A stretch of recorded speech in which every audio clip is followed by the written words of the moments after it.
అందరికీ నమస్తే అండి. ఈరోజు మనం 14 tyre lift shock absorbers failure గురించి మనం మాట్లాడుకుందాం. ఈ చూస్తున్నారు కదా, ఫ్రంట్ టైర్లు స్టీరింగ్ కంట్రోల్లో ఉంటాయి, బ్యాక్ లిఫ్ట్ టైర్స్ మాత్రం షాక్ అబ్జార్బర్ కంట్రోల్లో ఉంటాయి. అంటే ఇది అటు లాగుతూ ఉంటే ఇది టెన్షన్ ఉంటే ఆ రెండు బ్యాలెన్సింగ్ సరిపోద్ది. రెండు టెన్షన్ లేకుండా ఉంటే అవి ఒక్కొక్క టైర్ ఒక్కొక్క యాంగిల్లోకి లాగుతూ బండి పడేటట్టు ఉంటుంది. సరే, అది చూసాము, షాక్ అబ్జార్బర్లు మార్చాము.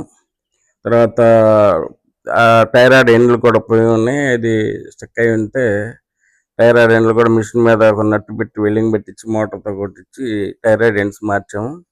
షాక్ అబ్జార్బర్లు కొత్త వేసాము.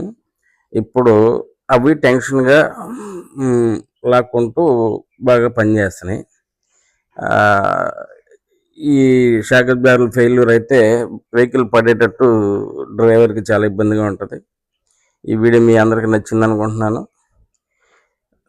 మన వీడియోని అభివృద్ధిలోకి తీసుకెళ్ళండి, షేర్ చేయండి, లైక్ కొట్టండి. Thank you very much.